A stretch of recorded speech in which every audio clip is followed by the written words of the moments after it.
This is the story of your enslavement, how it came to be, and how you can finally be free. Like all animals, human beings want to dominate and exploit the resources around them.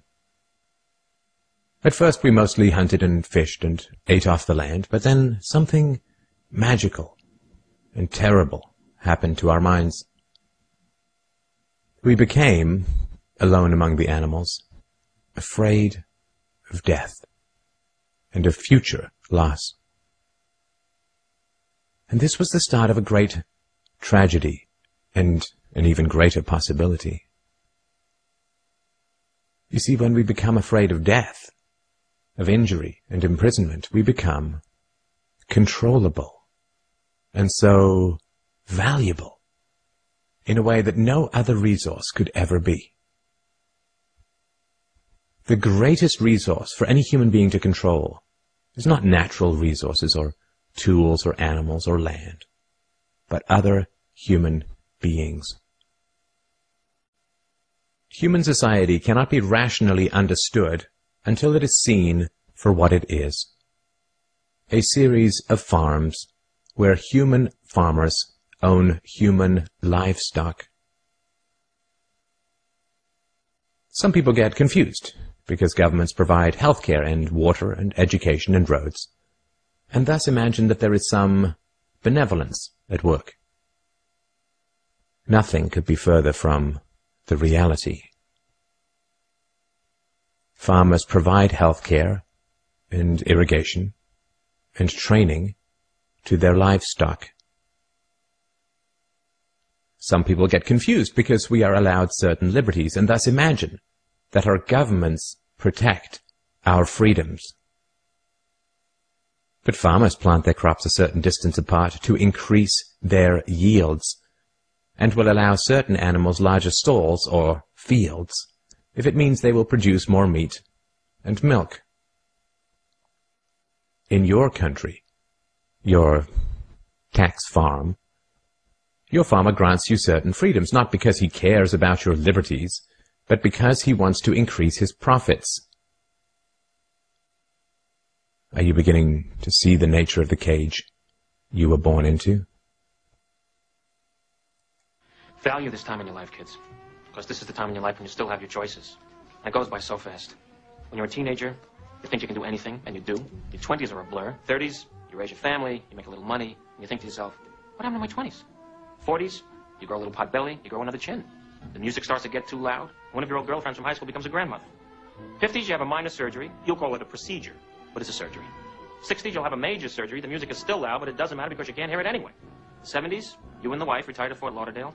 You start eating dinner at 2 o'clock in the afternoon. You have lunch around 10, breakfast the night before. Spend most of your time wandering around malls looking for the ultimate soft yogurt and muttering, how come the kids don't call? How come the kids don't call? The 80s, you'll have a major stroke. You end up battling with some Jamaican nurse who your wife can't stand, but who you call mama. Any questions? Your few freedoms are preserved because they are profitable to your owners. The great challenge of the democratic model is that increases in wealth and freedom threaten the farmers. The ruling classes initially profit from a relatively free market in capital and labor, but as their livestock become more used to their freedoms and growing wealth, they begin to question why they need rulers at all. Well, nobody ever said that human farming was easy.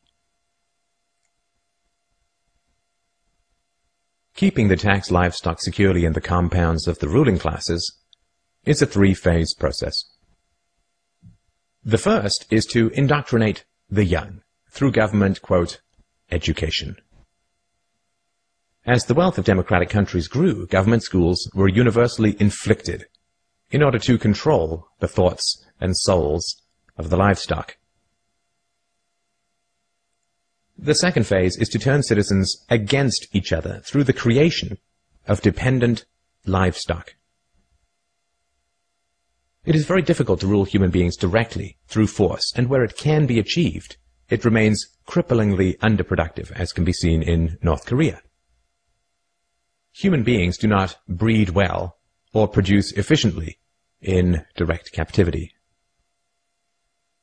But if human beings believe that they are free, then they will produce much more for their farmers. The best way to maintain this illusion of freedom is to put some of the livestock on the payroll of the farmer. Those cows that become dependent on the existing hierarchy will then attack any other cows who point out the violence, hypocrisy, and immorality of human ownership.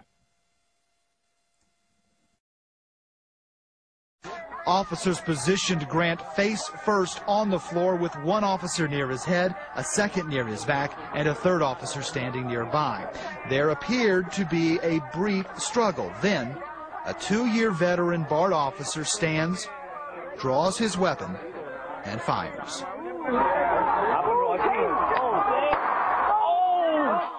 Freedom is slavery, and slavery is freedom.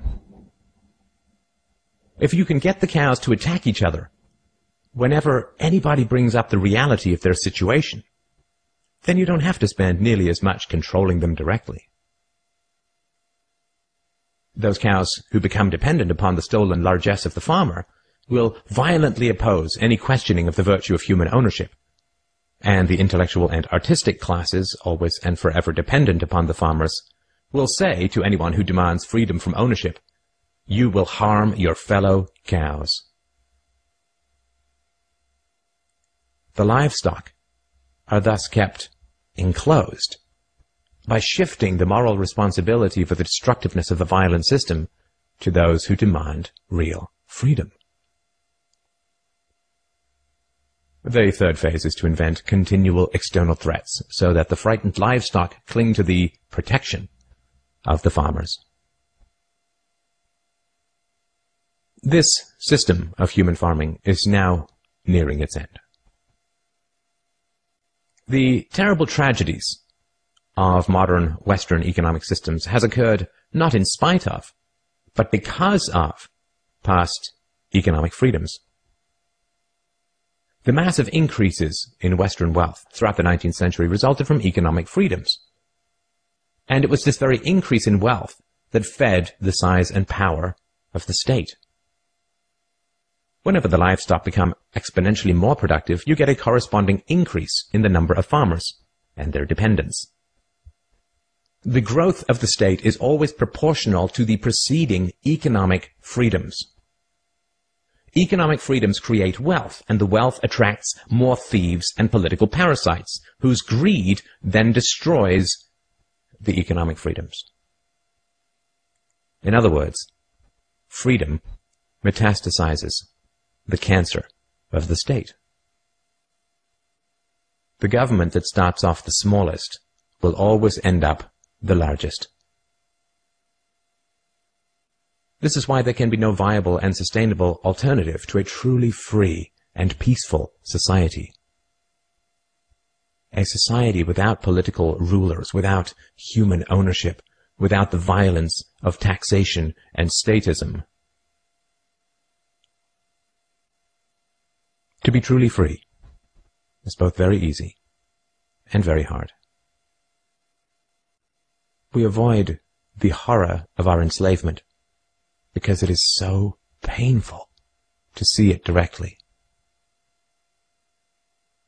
We dance around the endless violence of our dying system because we fear the attacks of our fellow livestock.